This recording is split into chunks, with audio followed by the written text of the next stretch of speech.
Start recording. Okay, we're live, sort of. Okay, great. This thing is always live. That's what's kind of exciting about Blab. I don't know if you've used it before. No, I've never used this before. This is all new to me. We like it because of the live chat, but it clearly has issues. Yeah. Okay, I'm going to start.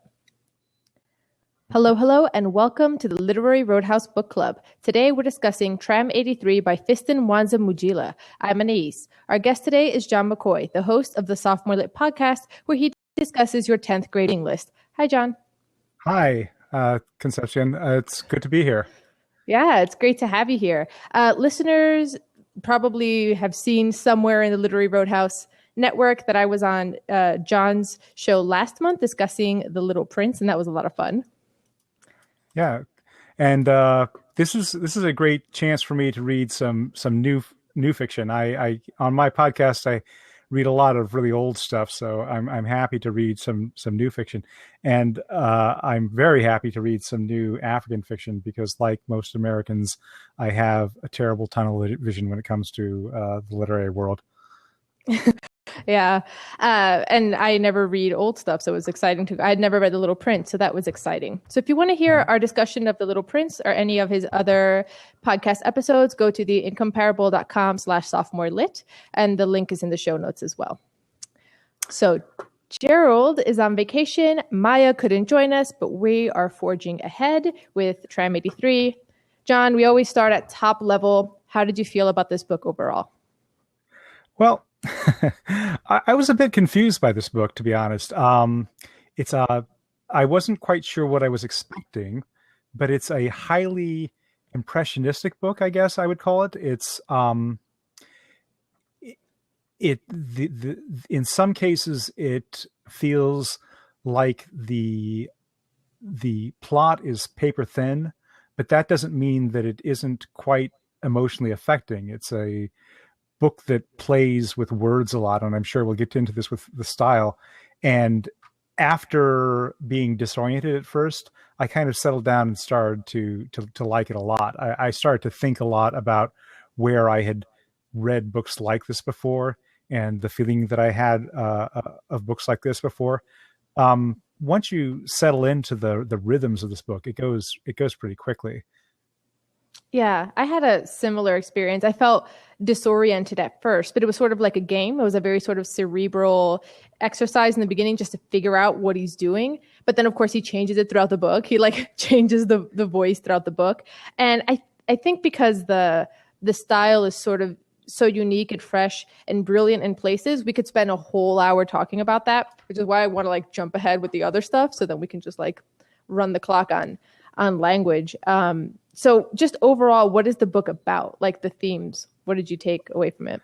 Well, it ostensibly it's about 2 or 3 major characters who are trying to survive in the hardscrabble world of this fictional city-state that is in some nameless African country, but is pretty obviously based upon the Democratic Republic of the Congo. But the characters kind of toy with being real characters on one hand, and then being sort of stand-ins for certain kinds of character types. That's one of the things that kind of threw me about the book was it kept moving back and forth between what I would consider really straight allegory. I mean, I think that at the very end of the book, for example, which we'll jump ahead to it in a bit, but it felt like the characters by the end kind of really became their stand-ins for the character types. But on the other hand, it was this crazy patchwork quilt of impressions of life in a very seedy part of modern Africa, and the author, and does he go by Fiston as his, or does it go by? I heard some people referring to him as Fiston. Mm-hmm. I just want to be correct in talking about his name. Do you know? No, I don't know if it's Fiston or Fiston, but I know he goes by the first name. Yeah. Right. But he dwells on some of the most seedy aspects uh, of urban life, and yet it's so crazy and um, jazzy and lively in the prose. It's sort of like the depression of what you're reading about is elevated by this kind of crazy rhythmic prose. So your ability to enjoy this, I think, has to go with along with your ability to stomach some pretty nasty situations and some pretty squalid depictions. Yeah. And um, you were saying that the characters sometimes felt like stand-ins, or sometimes they felt like characters that I don't know if I would ever find them in real life. Like the baby chicks were also kind of highly intellectual and would say these sort of philosophical lines every once in a blue moon. For the most part, they're just saying, do you have the time and everything like that. But then every once in a while, they'll just like say something that not just that I shouldn't just say it was philosophical, because of course I could conceive that, but sort of like very, very well read, like, or like they're like erudite in a way, which was unexpected but common. So it wasn't like there was one particular baby chick who was like this. It was an impression that all of them were, which lended to that weird, like, is this supposed to feel more real, or is it allegory, or is it kind of weird? There was this weird fiction thing going on, which the book itself talks about, when Lucien's stage play is taking all these historical figures like Lumumba and Napoleon, and it's having them talk to each other, historical figures that are not contemporaries. And then he meditates on that, like blurring history, real history with fiction, and what are the limits of that, and what does that say about then the real world? Right. I think it's interesting you bring up the baby chicks. These are the underage prostitutes that inhabit this world. I mean, the Tram 83 of the title is the crazy nightclub where all the action takes place, and it sort of reminds me of like an old 1930s, 1940s play where all the characters come together in one bar or one soda shop just because that's convenient for the author to do. Mm-hmm. And similarly, everyone, we're told, in the city state comes to Tram 83, which is kind of this smorgasbord of vice that you can partake of. And the baby chicks are, we're told from the get-go, are basically child prostitutes, and you're expected as a reader to kind of just take that in stride and to say, well, that's life here in the city state. And I have to say, the one thing that I had the hardest time getting into this book was the depictions of female characters, especially for the first half of the book, where they were all prostitutes, and it was all kind of played for a certain kind of grim humor, that the every female character was going to show up and basically proposition the main character, or just proposition the reader in a way, because these are just these floating propositions out there in the book. Later in the book, we get a couple of female characters who kind of surprised me by being a little more drawn out and a little bit more well-rounded. And maybe that was the author's intent, was to kind of lull me into the sense that I knew what was going on with them. But I really had a hard time with them, to be honest. And I had a hard time because, my inclination is to not just let child prostitution slide, but to kind of think, there's something wrong here. Yeah. Yeah. And you almost get a taste of that sort of challenge later when Lucien challenges Emilienne, because she has the brothel of baby chicks, and which is a funny name in itself, the baby chicks. And he says that he can't live with her anymore because he doesn't want to be fed or housed by money that comes from child prostitution where anywhere else but the city state would be is a crime.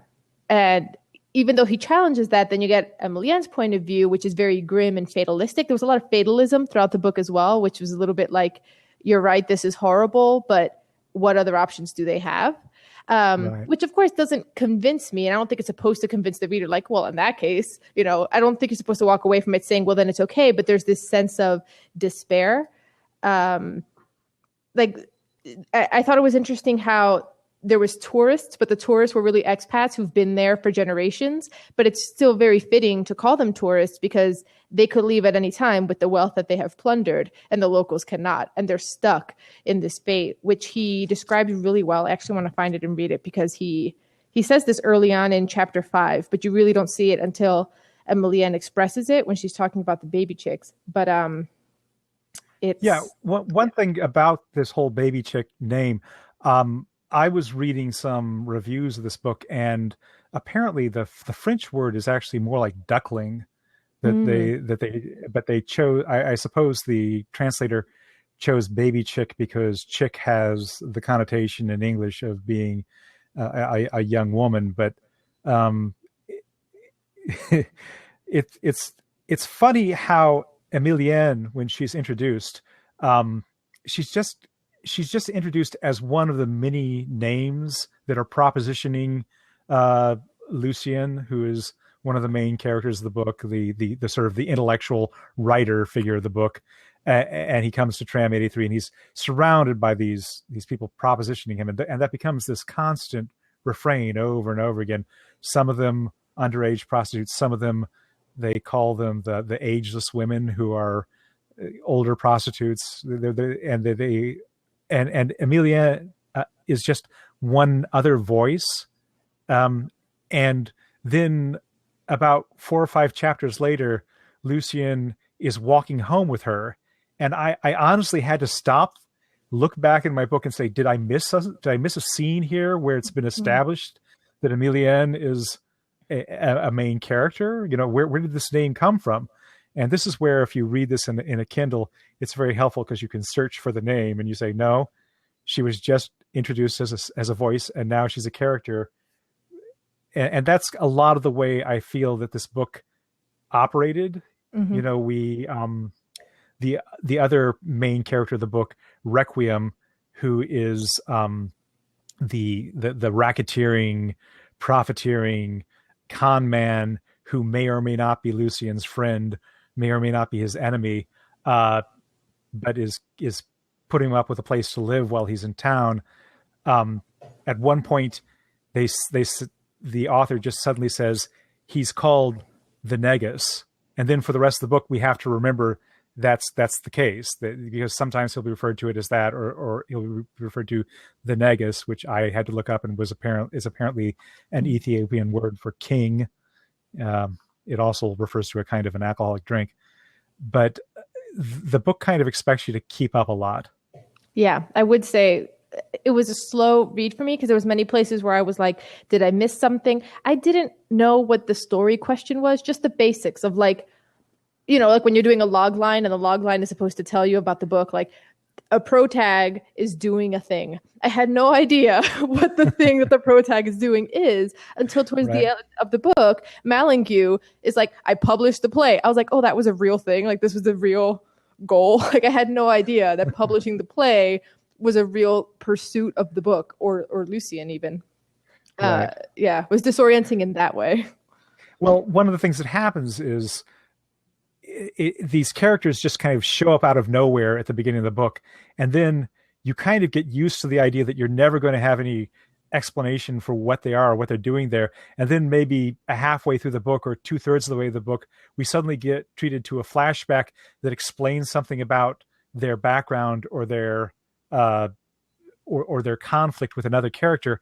And you think, that's very strange. I mean, it's an interesting strategy from the author's standpoint, but it does make it difficult when you're reading a book that already has such a lack of grounding for so many of the characters.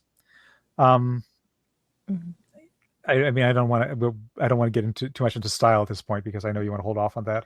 Yeah, a little. Well, I just found what I wanted to read when we were talking about the fatalism, which he early in the book in chapter 5 talks about how. I'm just going to read from it. The city-state is one of those territories that have already broken through the barrier of internal suffering. You share the same destiny as everyone else, the same history, the same hardship, the same trains, the same rot, the same tram beer, dog kebabs. He does this list thing throughout the book. The same narrative as soon as you come into the world. You start out baby chick or slim Jim or child soldier. Your fate is already sealed, the route marked out in advance. So there's this sense, that's what Emilienne then later in chapter 20 something is talking about. And she's like, that's it. You start out baby chick, you go on to single mama. Like that's the route. Right. Yeah. Yeah. And I think that that's also a really good example of the kind of self-aware way that everybody talks about their lot in life in this book. That everyone talks very philosophically about the issues of survival and of economics and of whether or not having any kind of an ethical sense is even possible in a world where you're basically constantly in fear for your life. And sometimes it's simply people talking the way that perhaps a very smart person would talk in real life. And then other times it's so self-consciously meta-referential to the book in which they're in. There's a part where very early on in the book where Requiem chides Lucian for the kind of writing he thinks he's going to do. He says that African literature already has too much poverty and syphilis and violence, and he says, look around us. There are beautiful girls, good-looking men, bras of beer, good music. Doesn't all that inspire you? I'm concerned for the future of African literature in general. Now, it's kind of hilarious coming from Requiem, who is such a smooth con man and who one doubts really cares about anything in life. But it is also so obviously about the author's approach to what he's writing right now. And there are lots of points in the book where the character of Lucian becomes a sort of a stand-in for the author thinking about the project he's engaged in. So you have to really kind of like that kind of writing. If you like stories in which characters realize that they're part of an allegory, then you'll like this book, I guess. Yeah. I think most of the highlights that I have is this is the author explaining his own prose. This is the author explaining what he's doing in this book, through Lucian.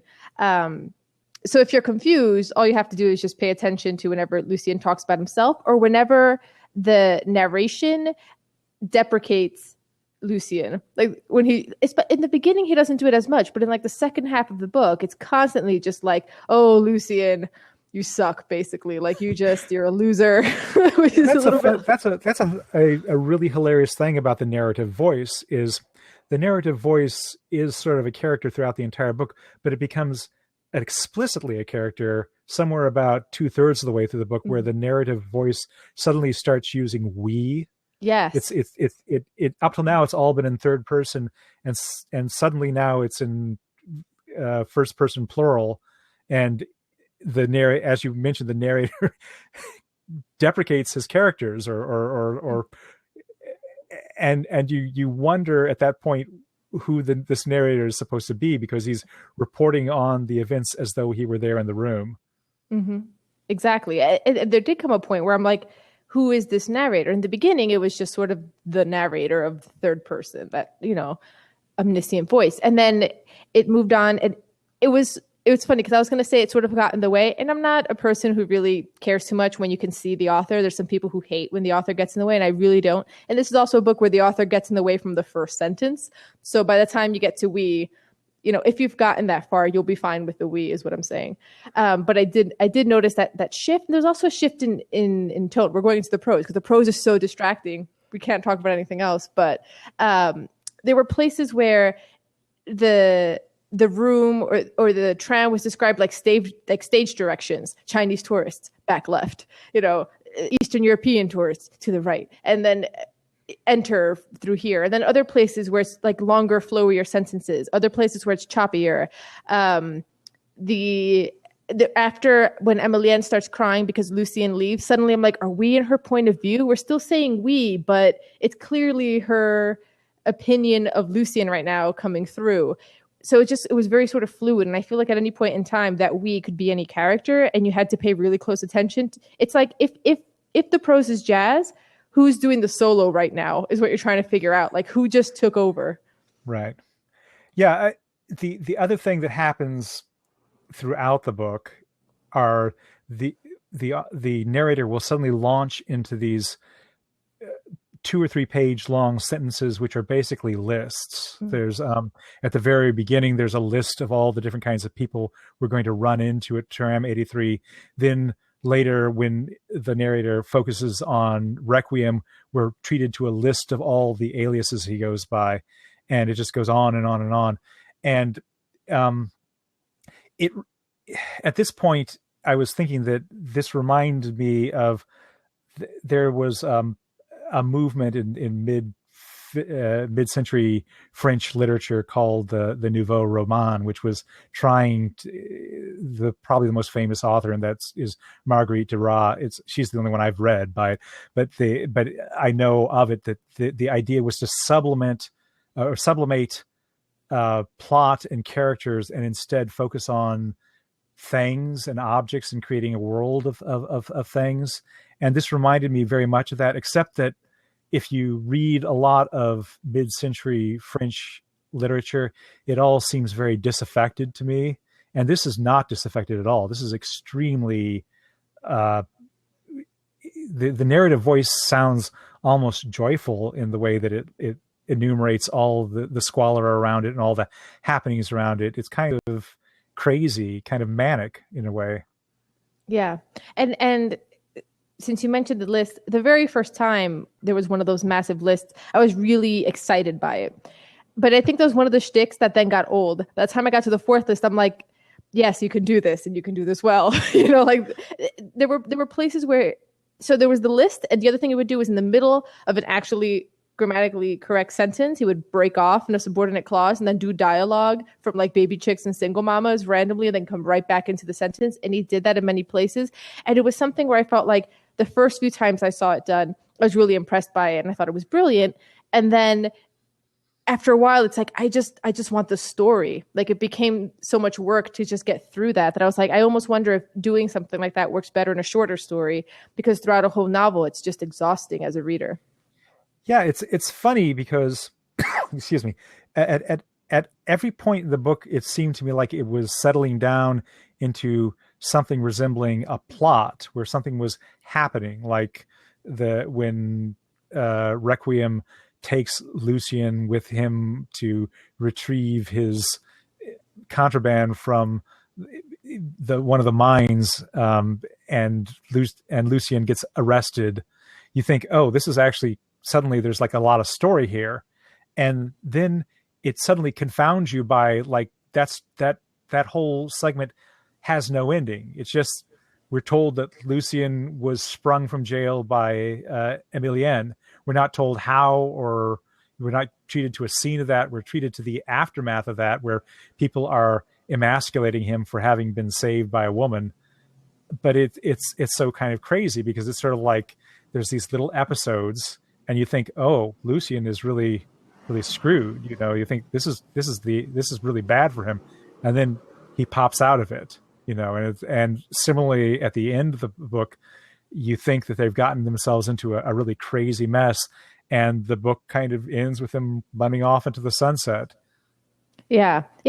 So there were all these little episodes. Exactly, those little episodes. They're fun while they're happening, and you're suddenly, So when we first started this podcast, or the network with the other show, the idea was to make literary fiction more accessible, to make people like literary fiction. And by showing that there's still parts that excite you, the things just that you're starting to get that like genre reader feeling of like something's about to go down, he's getting arrested, in this very literary way where it says the dogs continued chuckling over and over and over. That was another one where I was just like, stop, like it was cute and then it stopped being cute. But it was, but you still get that excited feeling of he's in danger. Is he going to get out? What's jail going to be like? There's no jail scene. I don't even know how long he was in jail. It doesn't say. Was it a couple days? Was it months? There's no sense of time throughout the entire book. so I felt like it kept pulling the rug out from under there, which as I was reading this book, because I'm doing it for the podcast, I kept thinking in the back of my head, like, this is not an intro to literary fiction book at all. Like you have to already want to read stuff like this. Because it's like the author doesn't want to satisfy you or doesn't care. You know what I mean? Like it doesn't have that component. Yeah, it's I think the satisfaction the author wants you to get out of this is in these crazy impressions of this fantastical world of vice, and it started to make me wonder about his project. You know, you mentioned that Lucian at one point actually talks very explicitly about what are the rules when you incorporate reality into fiction, and he has like that whole passage saying, do you owe it to your readers if you bring in a real character? How much can you play with their expectations of what they know about that real character? How much can you play with shared memory?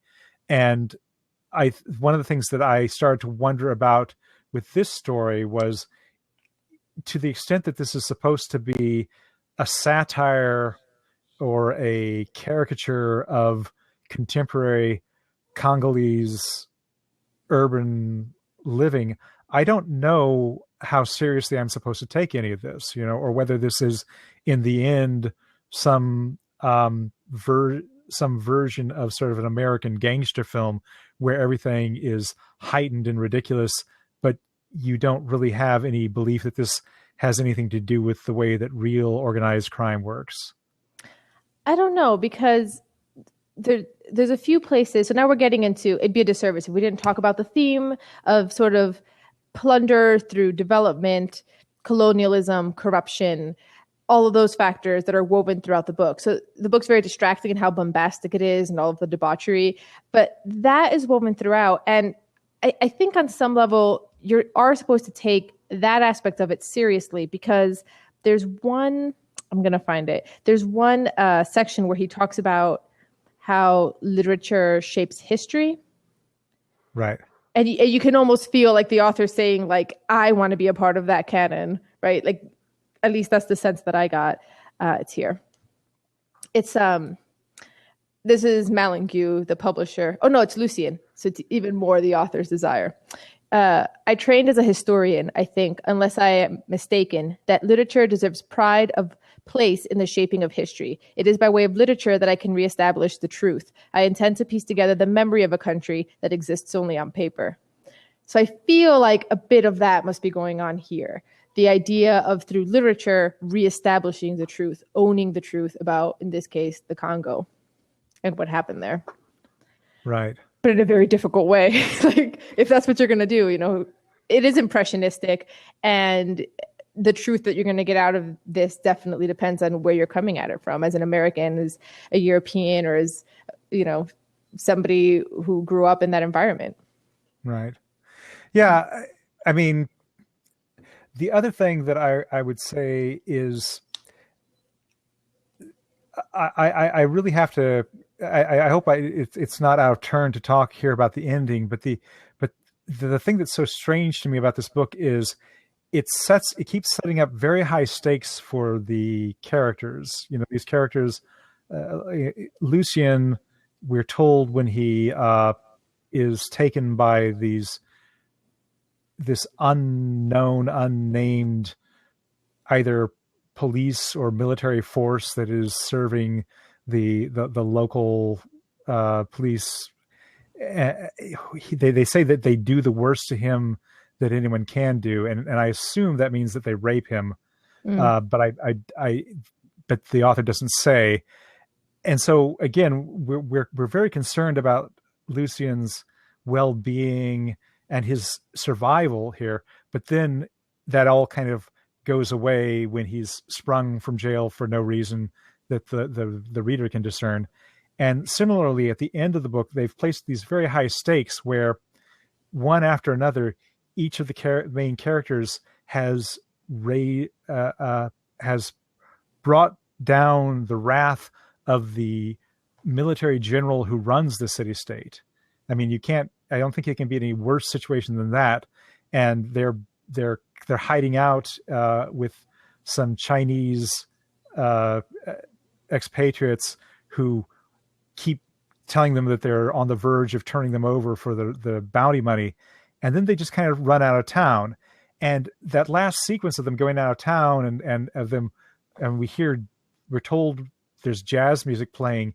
It just seems to me like, the Three Stooges suddenly, off to their next caper, because at the end we're presented with each of the characters and the three characters being Requiem, still trying to run a racket on the way out of town. Lucien, we're told, is stopping to write down his impressions of something that he saw because he's still trying to write the perfect novel about what he sees.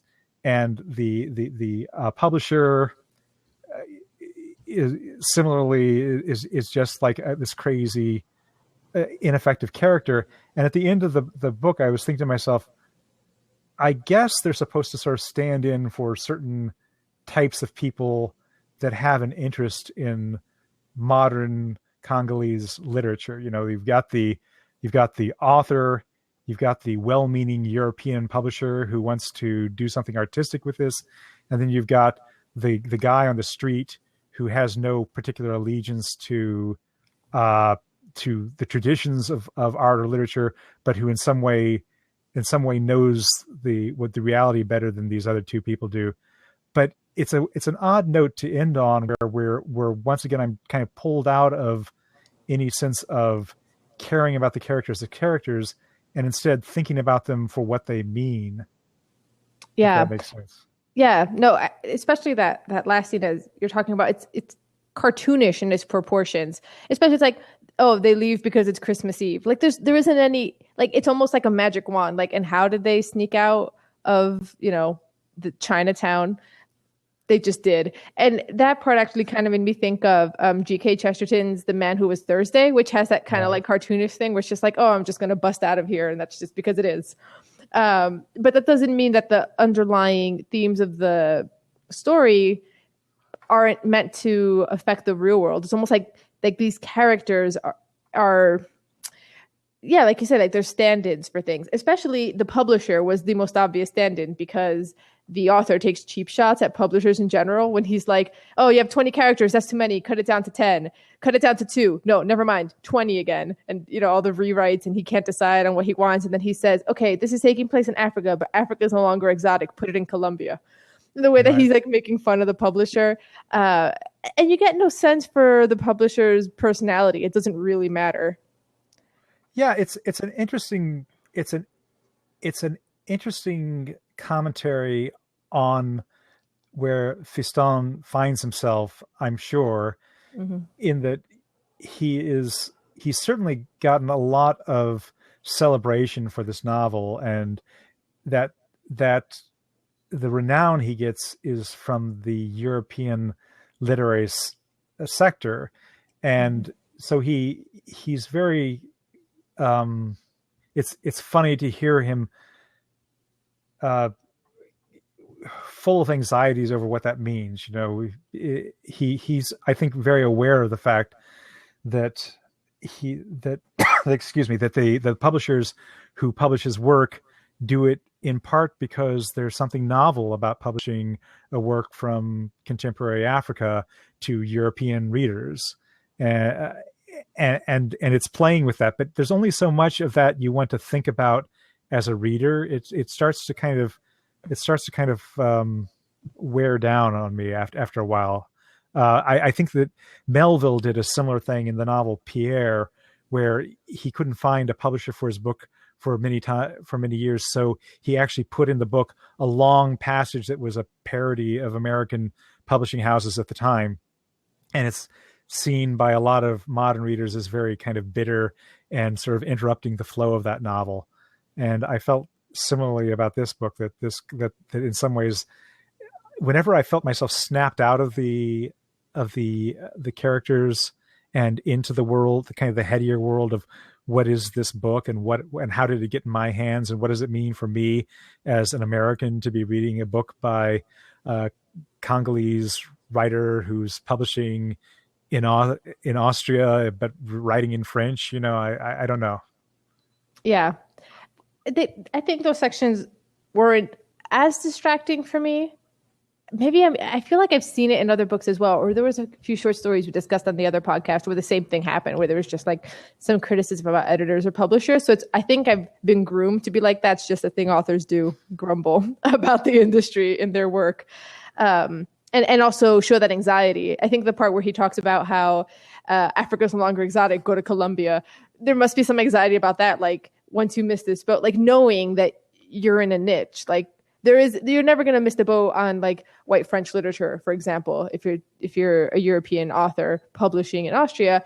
But it's almost like Africa, like there's a quota and you're going to hit that quota soon. Then you got to go to Colombia, which I thought was pretty funny, that criticism of the industry as a whole.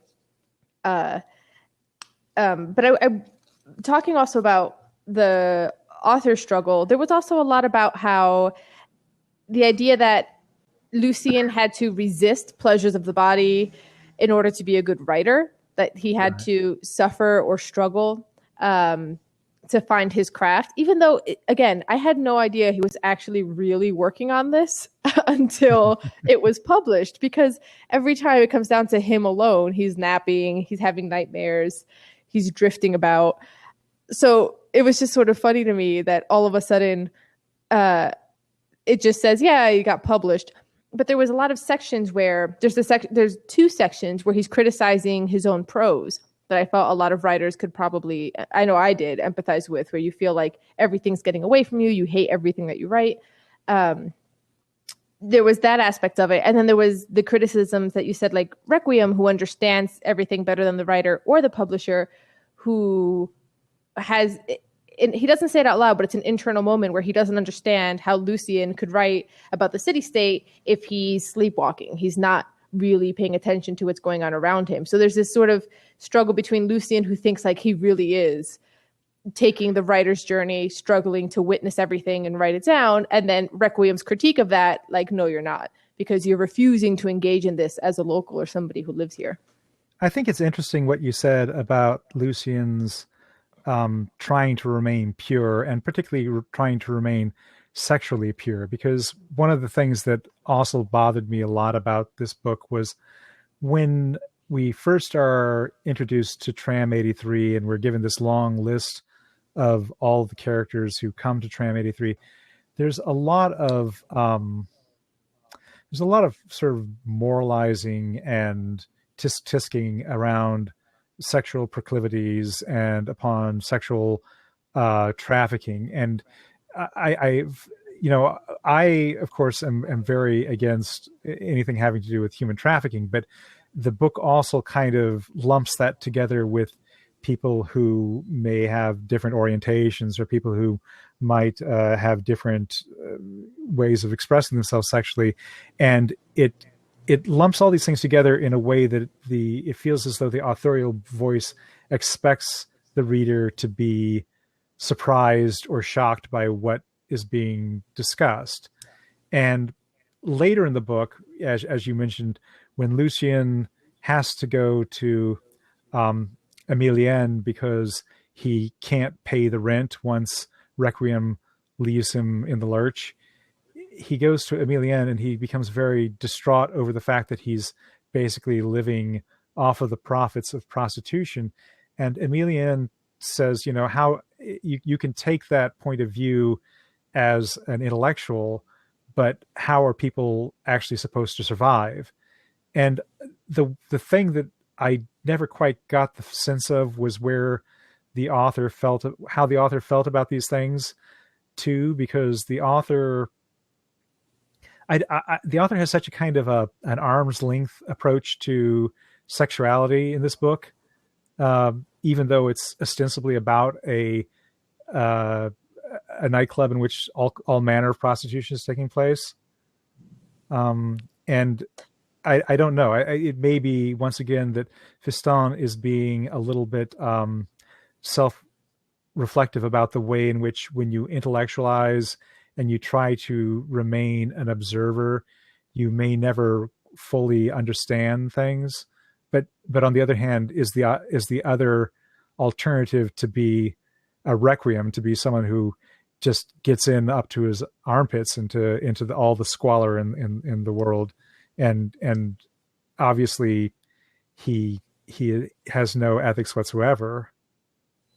Yeah, although see the thing about Requiem is Requiem's also very, very intelligent, and I feel like if you challenge Requiem on this, he would take your same intellectual argument, he would flip it around, and he would say this, that argument that I read earlier about the baby chicks are on this route, their fate is for them, and if I don't buy their services, then they're basically homeless and they're going to starve. Like, not that I agree with him, like, yeah, there's the reality and then there's what should be, and there's still morals. Like, your morals aren't shaped by your environment. It should be above that. But there is this sort of sense of, it's almost like the book wants you to think, because someone does say to Lucien, I forget who says basically, like, it might be Emilienne, like, this is how they put food on their table. This is how a single mama feeds her kids. And the book is like challenges you to wrestle with that, to wrestle with how far can morality go in a context like this when you're completely powerless. So it isn't even about the morals. It's almost like morality is a luxury. Like, you, reader, have the luxury of thinking about this in moralistic terms because your survival and the survival of those around you doesn't have to ever grapple with this question. Yeah. The other thing that's interesting is, like, halfway through the book, after the reader has completely given up on believing that they'll ever understand what the strange history is that brought Lucien and Requiem together, we're suddenly told that Requiem had gone into the military service and Lucien had taken up with Requiem's wife. And so part of what drove Requiem into a life of vice and crime was this sense of having been taken advantage of, and the hurt he felt, and that he harbors an ongoing anger against Lucien, who turns out not to be a completely spotless observer of life, but also someone who is complicit in something unethical. And it's an interesting move, but because the characters so frequently stand in for larger allegorical concerns, I keep feeling like there's a tension between the actions that the characters take that could be explained by individual psychology, and then the actions characters take because they have to for what they represent. And so I'm not exactly sure whether or not that we're supposed to take that bit of personal history as, no, this is the personal history of these specific characters, or whether we're supposed to take it as this is some other statement about the way in which intellectuals interact with the world around them. There could possibly be a bit of both, and because this book has a lot of that, where you have to figure out the line between what's real and what isn't, what is a stand-in for an archetype, or what is a individually drawn character. Even when there's sections of just dialogue, you have to figure out who's saying what. Like, and it could literally be, sometimes it doesn't even matter. Sometimes there's a line of dialogue that is being said by everyone, or there's places where the audience in Tram 83 are all speaking together and then speaking separately as individuals and then speaking together again and then as individuals. So there's this sort of flow between those two tensions where you have things being represented as a group and things being represented as individuals. But you were saying something about, I missed it. It's just whoop, flew right out of my head. I forgot. But going back to what you were saying about the sort of preciousness that the author handles sexuality, gender, sexual expression. You mentioned earlier that you're not quite sure. It says that the worst thing that they did the worst thing to Lucien that you could do. It's funny that he can't say the word rape when the victim's a guy, right? Right. Because he says rape over and over when it's a woman. So that is something that stood out for me as well, unless he wasn't raped. But then there's a glaring, like, if you say the worst thing, that thing is glaring overhead. What else could it possibly be? There's an awful lot of weird gendered things in this book, partly because the thing that comes up over and over again that all the prostitutes say is how much they hate foreplay, that's supposed to be a turn on to men, that they won't have to in any way be responsible for their partner's sexual satisfaction.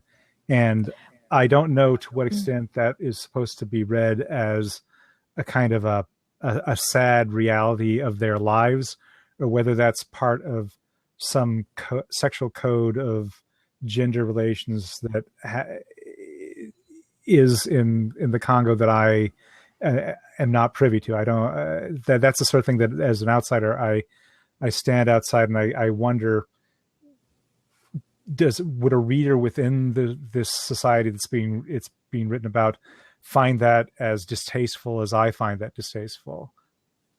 Well, I feel like the prostitutes did both. So there was a lot of dialogue that it was no foreplay, but there was some that was foreplay. There was a lot of caress me, cuddle me, hold me. There was that joke that kept repeating that to me, foreplay is like democracy. If you don't give it to me, I'll call the Americans. Like there was that joke as well, which I thought was pretty funny. So there was both. And I'm not quite sure what to make of it because, yeah, you're right. Some of the baby chicks and single mamas would sell themselves as, like with me, straight to the headline item. We can skip the foreplay. And there were other ones who were like, oh, I do all the things and there's a whole build up and I'm going to make you feel loved. So it's like they were peddling different wares in a way, but all of it's sex, but like different iterations of that. I remember what I wanted to say earlier about their history with Jacqueline. That Jacqueline was originally married to Requiem. See, I don't think Requiem's actually upset that Lucien married Jacqueline because Requiem didn't care about Jacqueline. He ran off in the war. He was sleeping with other women. And when Lucien wrote to him, Jacqueline's starving, your kids are starving, like you need to, your family needs you. He got mad at Lucien for meddling in his affairs. Like he didn't care about Jacqueline. I feel like what he's really upset is that Lucien emasculated him by then being with Jacqueline, which, by the way, Lucien only did after everyone thought that Requiem was dead. So I feel like Lucien, when there's a potential for Lucien to be unethical, there's always this little like caveat, like, but he isn't really unethical. And I wonder if that's the whole thing where like Lucien's a stand-in for the author because he like pulls away from making Lucien bad. Even though at the beginning of the book, I totally thought Lucien at some point would cave and would at least sleep with one of the baby chicks or single mamas. But then apparently he doesn't, which I thought was a little precious and surprising. Like I didn't fully believe it because he loses himself in so many other ways. He has a gun, he breaks into a mine, he does all the other things except that one thing that has to do with sex. So it goes back to that preciousness about sex and prostitution.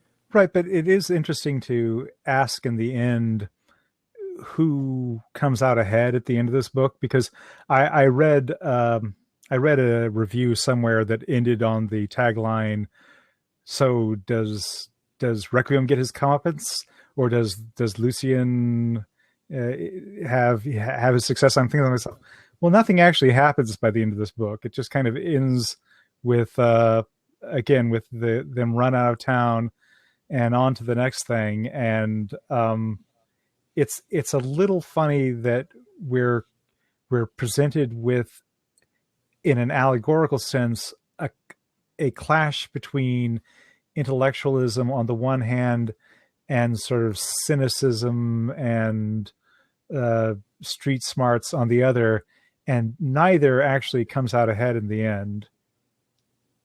Yeah. And I feel like that question of who comes out ahead, it misses sort of the point of this book a little bit, because I mean, yeah, for example, so going back to the whole, I don't know why this frustrates me so much, but I had no idea like what the story question was, or like what am I supposed to be rooting for? I have no idea. And then it turns out that, oh, okay, he got published and this is apparently good, because in that moment, Requiem gets his comeuppance for what he was doing to Malingu. But if the play hadn't been published, the book overall wouldn't feel different to me. Like, it's not like that was a satisfying thing at any point, because at no point was I rooting for Requiem to get his comeuppance and was happy when that happened. Like, you know what I mean? Like, it was kind of like emotionally void. Like it didn't, none of the things that happened mattered in so much as they created an opportunity for me to read a scene where I was intellectually engaged, where I was like, oh, that was clever, but I never really was invested in the characters or what happened or who got what. Well, the publishing sets up a kind of a farce at the end of the book, because at the very end, after the publishing by what's Malingue, what's his name? I think it's Malingue, yeah. Malingue. The Malingue comes and he publicly shames Requiem because Requiem had earlier in the book attempted to blackmail him. We're told that Requiem blackmails everyone in the city-state, usually by getting pictures of them naked. And so there's this. So Malingue comes up and he's being held up by the local crowds as a hero because he's published a work in Europe, and now this little city-state has a voice in the larger literary world. And it's a very unexpected sort of thing that anyone there would even care, that suddenly they're like, hey, we're suddenly, in the European version of the New York Review of Books, we're the toast of the literary sect, and everyone's calling for Requiem to be publicly shamed and castigated for what he's done. And then when Requiem shows up, you think, oh, what's he going to do? Is he going to like fight? Is he going to bring out his thugs and shoot someone? No, he says, I'd like to give everyone this magazine. So it's another act of publication, but it's a pornographic magazine with the general's picture in it. And so there's kind of this high and low. It's sort of like one character publishes ostensibly high literature, one publishes the lowest literature there is. In the end, nothing changes. Yeah. Although it's pretty funny though, because I read it a little bit differently. So that's a good point about the high and low publications. But the way that the people at Tram 83 react to this, I don't think has to really do. So in the first one, do they really care that Lucien got published? Because there's this whole setup about how whenever a tourist goes home and then comes back, the tradition is, oh, then you get like the European band to come in and do like all the covers of their songs. And then they have to buy 5 or 6 rounds for everyone at the bar. So everyone, it's like a crush to Tram 83 because you're going to get free drinks. And then whoever's buying the free drinks is the man of the hour. So it's a little bit like, do they really care that Lucien got published? Or is it just like, like what we do now is anything that Malingue says we're going to support because he's buying our drinks for the evening. And that's part of the tradition of Tram 83 whenever a tourist comes back. And the same thing with Requiem. No one's really too invested in the drama between Requiem and Malingue. Everyone's clamoring for the magazines because they want the blackmail on the dissident general. Everyone wants the pictures of the general's like tiny pecker, this random joke, the matchstick.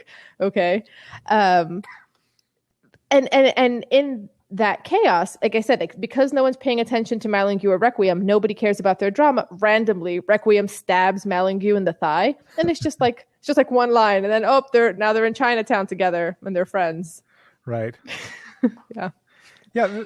Nothing has any kind of lasting change in this world, which it's enormously cynical, but again, it's written so cheerfully. I can't say that I was depressed while I was reading this book. No, I was confused quite often, and I had to go back and reread sections, but I was never feeling like, oh my God, I just can't take this. Yeah, and it's funny. You were just said that nothing has lasting consequences except the one thing that happens off camera or off stage when Lucien marries Jacqueline. That's the one thing that has consequences, and you don't even see it happen. Nothing else has consequences. But again, it's not depressing, despite the fact that it's squalid, debauched. I mean, there's a whole section about the teenage boys who just do drugs and sleep on the street all day, and then a couple teenage girls tried to do it, and they were raped. And somehow that's not a depressing line because of the way that it's written. But yeah, nothing else has any consequences, even when Lucien brings Emilienne home with intentions to sleep with her that one time towards the beginning of the book, and then Requiem sends him out to get a beer or to get water, and then sleeps with Emilienne instead. There's no consequence to that. Or when Requiem blackmails Malingue and says, if you want to publish this, you have to pay me $5,000. And then Malingue just does it. And then Lucien finds out, never challenges Requiem. There's no consequence for that. So yeah, it has that.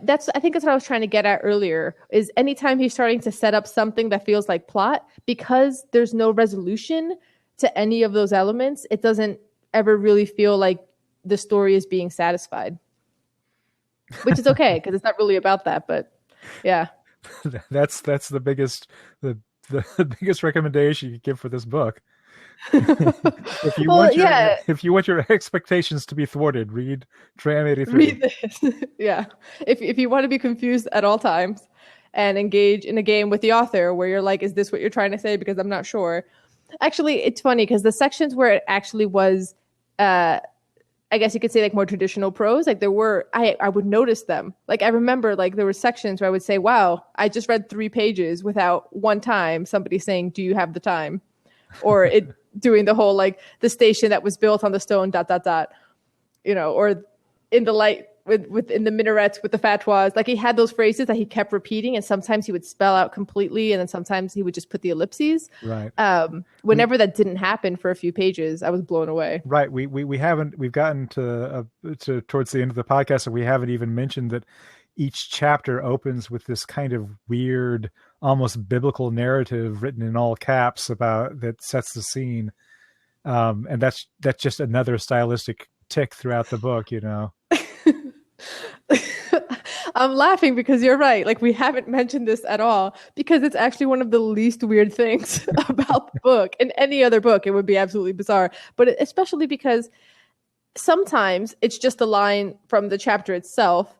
Sometimes it has that sort of biblical thing, especially in the first half of the book. Then the second half of the book, it's almost just kind of like a topic summary. Like, and in this one, you're just going to learn that he gets arrested. Like the one where he gets arrested. Okay, great. Like it lacks that sort of like scene setting biblical thing. Right. So there isn't even a common thread through that. And that's the least weird thing about the book. Yeah. Should we get to the recommendations? Do you have anything else to add? No, let's go. Okay. Yeah, I think I said everything that I wanted to say.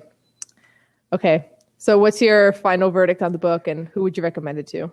Well, it is a tough read. I would say if you are the kind of person who likes challenging reads, if you're the kind of person who enjoys, say, reading Faulkner, or enjoys reading something willfully obtuse like Gertrude Stein, you would enjoy this book. But unlike a lot of those really confusing works of modernism, this book is funny.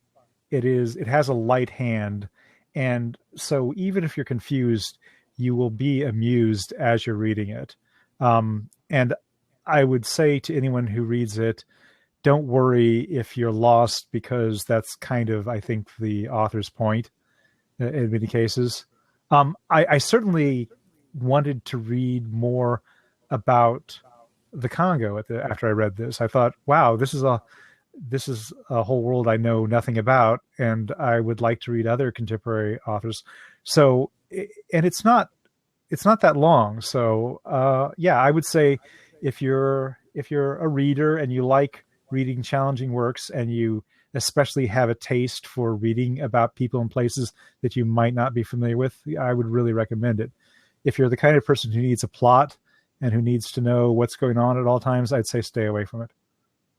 Yeah, I think I would second that. And just, we talked a lot about the characters, but we didn't really get into, like, if you're the kind of person who wants to like cheerlead or really like a character, there's no one here to cheerlead or to like or to follow or root for. You don't know what to root for. But I would say, especially read this if you're somebody who likes to read difficult things, like John just said. And also, if you just like wordplay, like I feel like poets would like this, like just the way that he plays with rhythm, the way that he plays with pace as well. The pacing through this was kind of interesting. It's a cerebral experience, not an emotional one, is what I would say.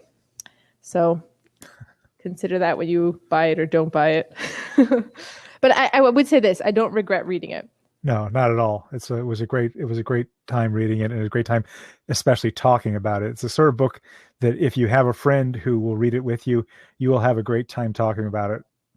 Yeah, yeah. Because I feel like on this podcast discussing it, we skewed towards things that could be perceived as negative because it's points of confusion. But this isn't a book where confusion is a negative. It's willful and it's part of the game. It's part of the fun of the book.